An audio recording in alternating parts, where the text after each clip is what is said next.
MLB is hiring. Is this an opportunity to dress up your Roblox avatar? Napster's back. Recruiting-ish. Web3. World-class podcast.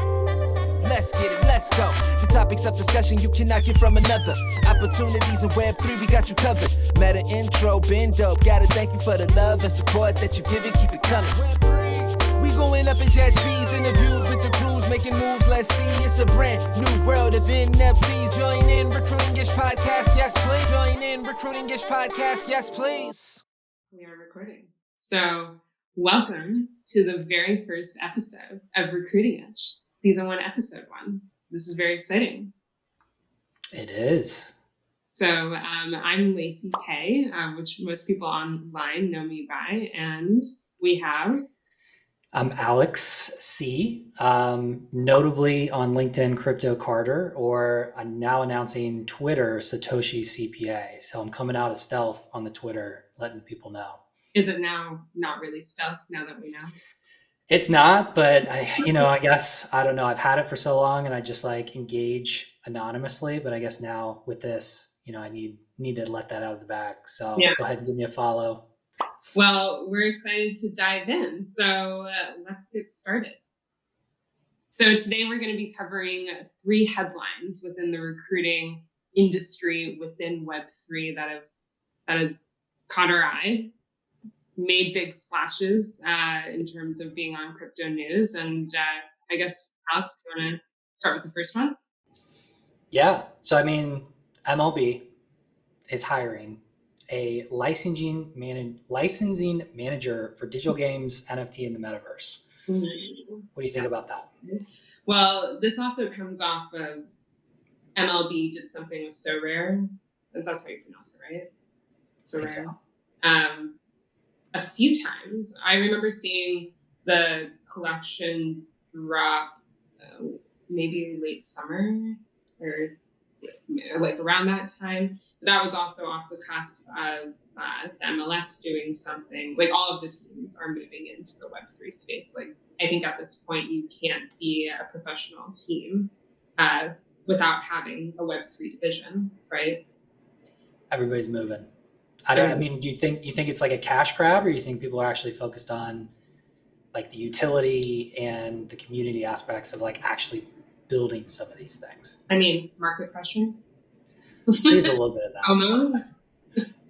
I don't know. It's like you hear about it, you're like, that sounds cool, right? But like, what are you going to do? Is it tickets? Yeah. Is it memorabilia? Is this just, JPEGs? Like, what is it? Is this an opportunity to dress up your Roblox avatar? These are real questions. Will I be able to go into Decentraland and or Roblox does the parties, right? And do like yeah. I went to a sandbox. Yeah. I went to a Roblox Vans world once, and that was pretty cool. That was in the metaverse? In the metaverse. That's probably one of the things I've done. I just picture like an entire MLB stadium with like the Meta Quest headsets on, and like they're not even watching the game. They're just like in the metaverse when they could be like watching in real life, like that dystopian world. Your avatar wants to play baseball too. So, the funniest thing with this, like we'll put this up, but if you look at where they're posting for this to find somebody, ZipRecruiter, Glassdoor, and Indeed. Oh, no way. Yeah. So I just like, I don't know. I feel like if you're truly into NFTs in the metaverse, you're not implying on Indeed. Like, I don't know if that is where you're going to find that person. I didn't even know. Could be wrong. It was around. So I don't know. And it's also, they're looking for someone with like 5 to 7 years of experience in licensing for like professional sports teams and NFTs. And it's like, I don't know if that's even been around for 7 years for someone to have that experience. They're looking for Satoshi at this point. Like that's the requirement to have on your resume. I don't know. I'm sure they're going to find somebody, right? Like a legacy name like the MLB. That's like a dream job if you're like a sports fan and a crypto nerd. Like this is totally what you should be doing. It is a good job. I'm trying to think who else I've seen lately in the sports world that's hiring for a Web3 position. MLB was the latest. DraftKings, I mean, that's adjacent. Yep. And they have a whole Web3 division that they've been hiring for, and not technical positions, all non-technical. So maybe they're approaching non-technical first to help them figure out what technical positions to hire for. I would love to see that conversation with their executive team. Like, we're getting into the metaverse and everybody's like, what the hell are you talking about? Like, we still do sports cards sometimes, like what, the metaverse. Oh my gosh. Well, excited to see who they hire for that. Yeah, we'll see. I'm sure this will be a notable hire they pick from somewhere good. So if you're searching, go apply. If it's your dream job, now's your chance. So speaking of notable hires, the next headline that we saw, Napster's back. I thought Napster was fucking dead. Yeah. Like, yeah. Where have they been for the past, I don't know, 10, 20 years? They've been hibernating. Apparently. I didn't know like people still used Napster for anything at this point. Well, Napster's coming back as like an NFT marketplace, right? I'm not quite sure. Sounds like it. I mean, I think they're focusing on kind of like the entertainment and music aspect of NFTs and entertainment. So, I mean, they hired a pretty good guy, right? Like the guy from Roblox, he's coming in as the CEO. The gaming division in this seemed pretty close. So, yeah, I don't know. What do you think? You think Napster is going to make a comeback like, MySpace 2.0 or? Gosh, I feel like I see Gen Z rolling their eyes right now. They're like, wait, what's Napster? Nobody knows. I remember my mom talking about Napster. Napster was like just right before me. I was on LimeWire, which also just made a comeback. Everybody's making a comeback. Again, I guess, I don't know. They found the right VC to give them, a bunch of millions of dollars to try this out. And I don't know, maybe they have a good shot, right? Like there might be a community of people that used it that might still have some loyalty. But, yeah. Or Sean Parker's funding it himself. Could be either. Oh, that's right. Oh my God. I think back to, oh my God, what's that guy's name? Justin Timberlake in the Social Network. So good. Such a great classic. Classic. Yeah, because I know Airtime, which is his new venture, which is a social network, has made moves into the Web3 space. So, but they're not, I don't know if they're tied together anymore. I don't know. I mean, I'm sure they had a huge falling out. I mean, I don't know. I remember he went broke or something, or he lost all his shares and then made it back or something like that. It was like a storied story for him. Yeah, we'll have to dig into the physical newspapers back in 2008. Does that even exist online anymore? Who knows? Who knows? For real. Who knows? Right. So into the next story of speaking about who knows. Former Celsius exec joins JP Morgan as a director of crypto regulatory policy. This was interesting because you sent me this headline right after I just had read, I think it was CoinDesk put out an article that said, the SEC, the US government's looking into what the ethics should be of this like revolving door of US policymakers making their way into crypto. And within that article, they said that they were estimated that like 200 lawmakers or, people out there in the government have made that transition, which is a big number. I mean, given that it's crypto. So like, is the US government in a way running the crypto industry? You hear these conspiracy theories, right? I mean, like this is the same thing that's gone on in like Wall Street and banking for 100 years. It's like, you do the route, you go back and forth, you wonder how much, influence you can bring as you get to either one of those places. And like for crypto, especially, like you see these moves and you're like, all right, like where do you draw the line? Like, is there a conflict of interest? What are they pushing, on either side? So yeah, this one, especially because of where he came from in Celsius, going to JP Morgan of all places. I don't know. What do you think? Jamie Dimon approved of this? You think he signed off on this offer letter, or there's no way, because isn't Jamie Dimon like famously known for being anti-crypto? I Like mean, this he is a said, weird merge. I mean, he's on record, like in a Senate hearing, saying that it's a Ponzi scheme and that it's, going to wreck people's lives or whatever. I mean, like he has demonized crypto and Wow. also said, JP Morgan would never, touch it or whatever, but they are. Like they're Yeah. hiring people, they're building out products. So Yeah. it really makes you think, right? It's like, does he not have any influence, or is he just Yeah. maybe, trying to slow people down while they're Yeah. building it in stealth? Who knows? And I feel like JP Morgan has been building out at least their blockchain arm for a few years. Like this isn't new, but maybe titling it crypto is what's becoming the issue. I think so. I mean, I know they've got a platform. I think it's called Onyx, which is like a digital trading platform, probably institutional focused. But I don't know. To hire the guy from Celsius, Yeah. it's like Whoops. I don't know. How, it's like, listen, I know it was not one person that was responsible for the entire Celsius debacle, but if you're an executive, right, it really makes you question your decision making, and to come into a legacy organization like JP Morgan. It feels like someone skipped the reference check on this one. Or maybe just had no idea what Celsius was. Like maybe JP Morgan execs were like, oh, I've heard about that, maybe in passing. But I don't know. It's another crazy move in hiring, especially in the executive teams. Like within the past 3 months, there's been moves out and in. And I don't know. Do they know something we don't know? Is something happening? Yeah. We'll see. We'll see. Well, those were our 3 headlines. Really solid ones to start off with. But I think this first episode, we need to kind of clarify as to why we're here. Who are you? Why am I on a podcast with you? I think the worst question that you can ask in an interview, but unfortunately we have to ask it here, is, so tell me about yourself. Tell me about yourself. Listen, that's actually not, it's not the worst question. The worst question is like, go around the room and tell me your favorite color and, an interesting fact about yourself. Tell me about yourselves a little bit.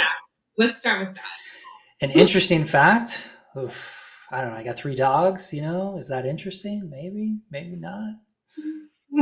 Probably not. But no, I mean, I'm a recruiter. I mean, broadly, I've done agency recruiting for really every industry. I, funny enough, fell into recruiting and, was recruiting for construction people to start. So I like to say I started in construction and now I'm in crypto, and I've kind of recruited for tech and non-tech in between. I've been recruiting in crypto now for, actually it was a year last week. So most notably previously with Coinbase, currently with a digital asset company as well that focuses on both crypto and traditional assets and retirement. And yeah, I met you, I think through LinkedIn, right? Yeah. So we kind of cold connected, and now we're on a podcast. So the power of the network. Yeah. Well, so for context, my name is Lacey, co-founder of Metaintro, which is a resume wallet for Web3, and backgrounds in recruiting. I'm a startup founder / recruiter / intern on some days. It depends who you ask. But over the planning of the roadmap of launching our product, somebody along the way said, we need a podcast. And it needs to be obviously recruiting, Web3, something focused, but let's make it a little bit more fun. And this was somebody brought that up to me maybe a few weeks after we had initially connected. And I was like, okay, I'm going to put it into my back pocket. Other things happened. We have our roadmap, we have things we're working on. And then one day I called Alex and I was like, so hear me out. And you could totally say no. You may hurt my feelings, but would you do a podcast with me? What she's not saying is she already had everything booked and planned and built. Did.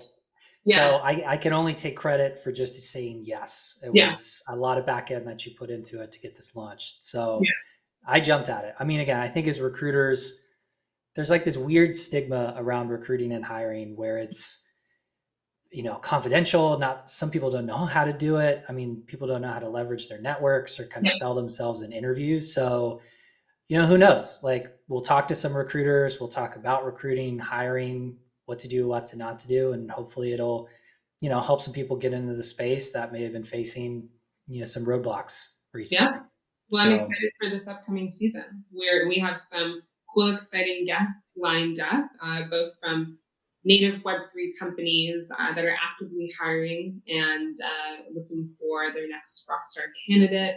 And then we also have Web2 companies that are making the the company transition into Web3 and are hiring for their first like Web3 division. So it'll be interesting over the course of the season to ask the questions that job seekers forget to ask in their interviews. Ask the weird questions, the funky questions that recruiters never get asked. And I think that's important, especially when you're getting to know a company. And why not? The worst they can say is next question. I'm curious. Some recruiters, right? They're super open. Some might be a Yeah. little closed. So we'll try to get some hot takes and see what they say about some industry trends too. So speaking of hot takes, we have some questions that we should answer here.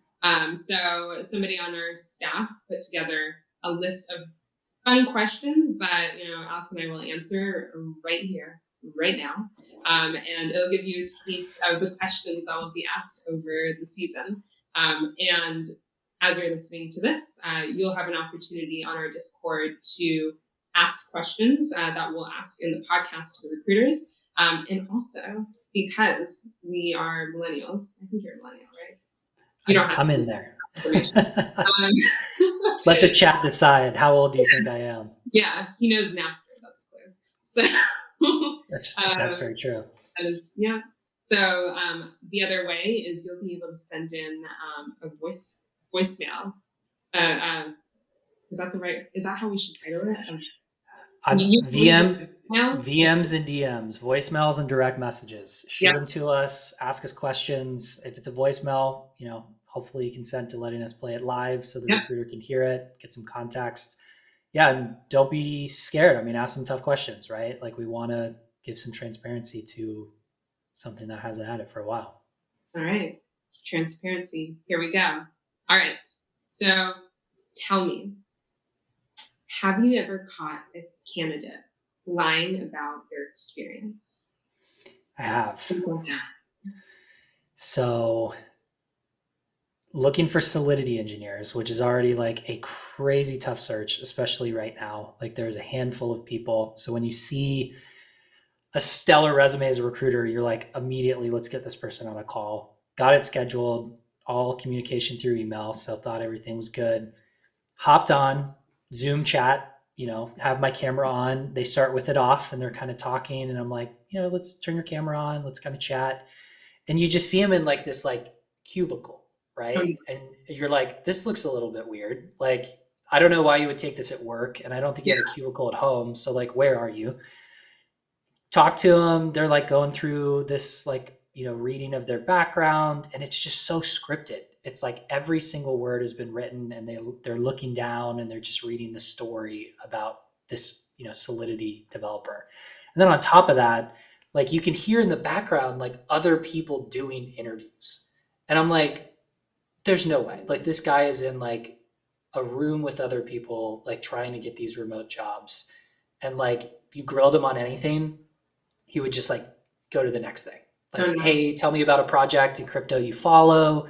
What are you, a part of a community?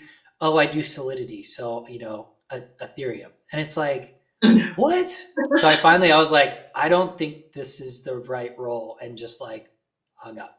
So, I mean, like, hopefully it was fake. I mean, if it wasn't, like, it was just a really bad interview and maybe that's on me. But yeah, I mean, you hear these stories about like fake developers that get these remote jobs and then they don't really work and they might, have 10 jobs at once. So I'm guessing that's probably what it was. That's pretty bad. I had a founder that I was speaking to, I think over the summer, and he was telling me about a similar experience of hiring somebody he was going through the interview process. This individual was a developer that was referred by an investor.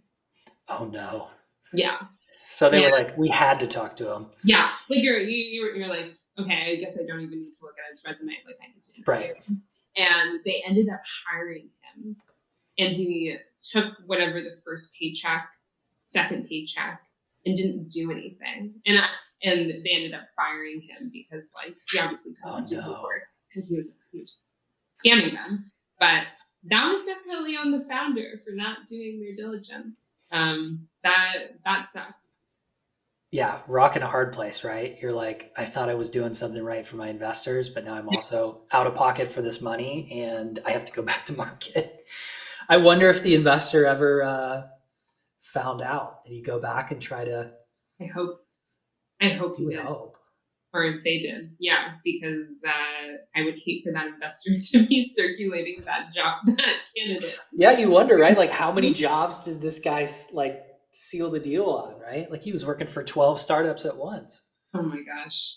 Wow, scammers are getting good. That's the path. Playing Web3. Well, remote too. It's like, with remote, anybody can hop on and read off a script, or like even, like I've interviewed and I've had my resume and the company website up. Like, it's taking a big chance, right? It's like really hard to vet if that person actually knows it or if they're kind of like acting almost. Yeah, absolutely. Well, okay. So speaking of being a recruiter, have you always wanted to be a recruiter?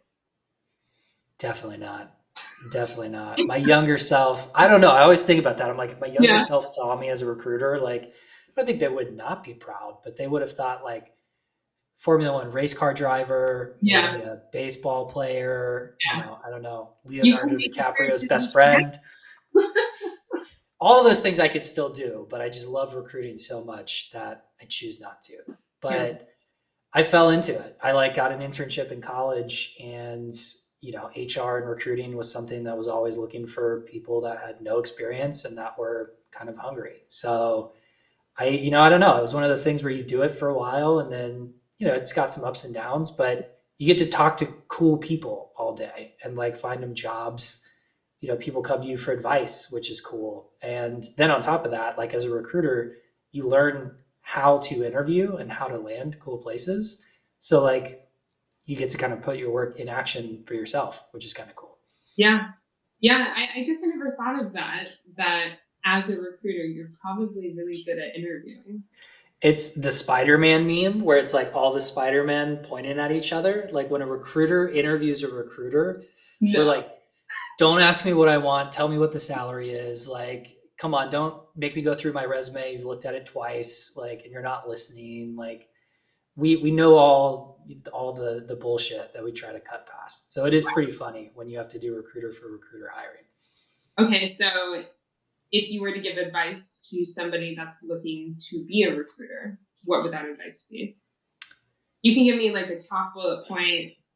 You could say run.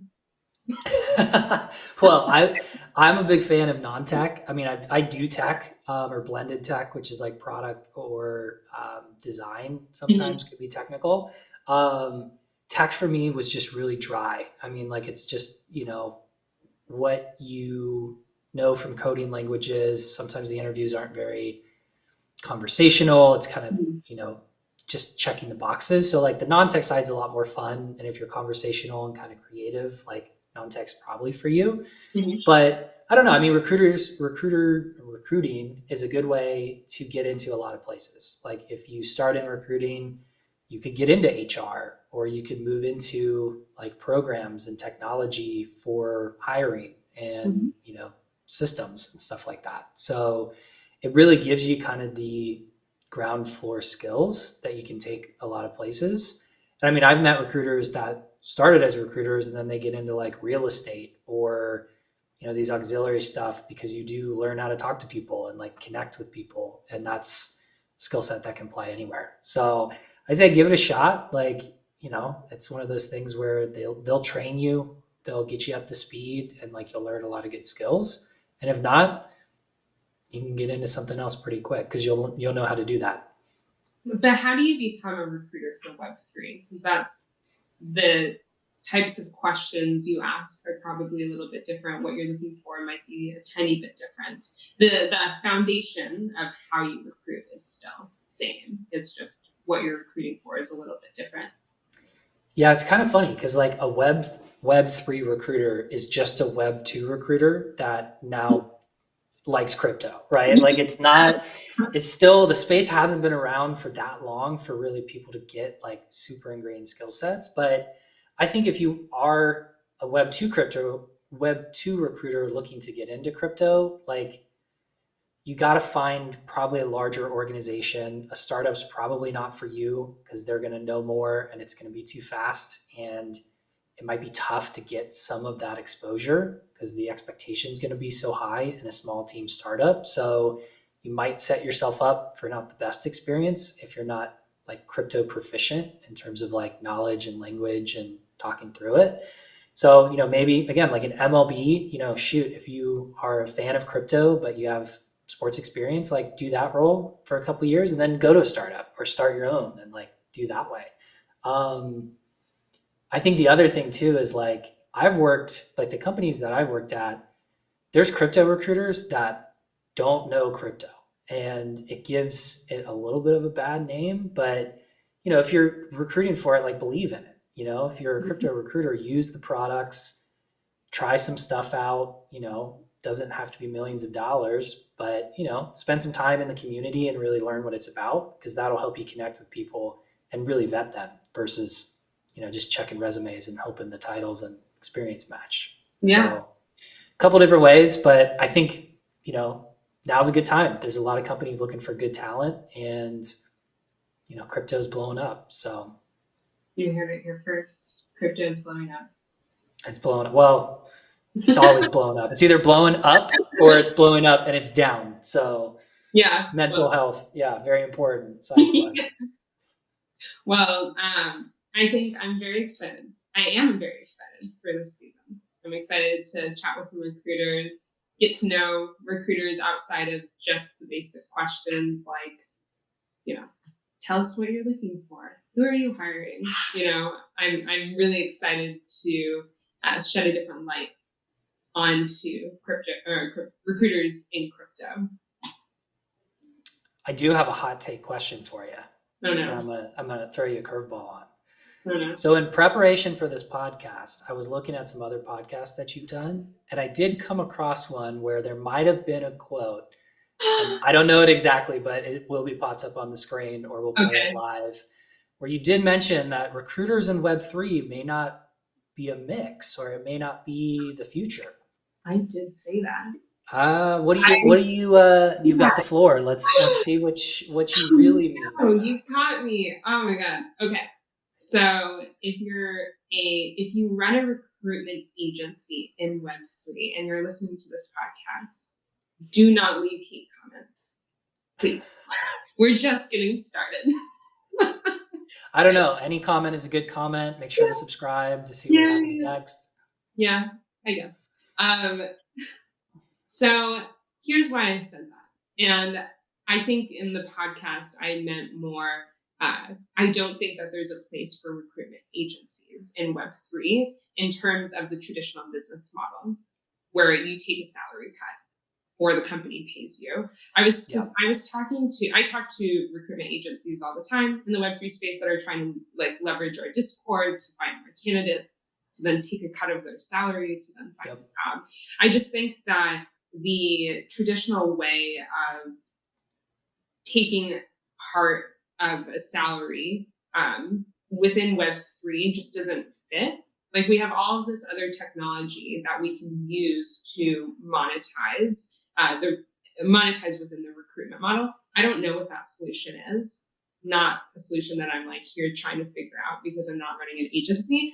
But I do know there has to be another way to like empower the community or empower your job seeker without saying, but I'm going to take 20% of your salary. So who's ever working on that different model, feel free.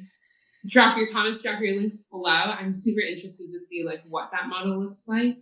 I did see last bit I'll say on this is I did speak to a job seeker over the summer who, instead of going through a recruitment agency, they tokenized their career.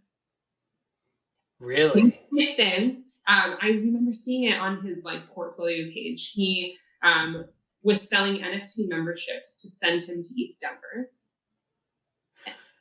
What? Clever. Very clever. That's so clever. And then he was tokenizing his career, meaning he was essentially sending kickbacks on his terms to anybody that referred him to a job, which would then be like in some way tied to this token. And like, that's cool. That's super cool. Stuff like that, I just feel like we have this opportunity to change the way things are done, where everybody is rewarded. And that's probably why I went on some sort of tangent on another podcast, like recruitment agencies aren't welcome to, or, won't be here to stay.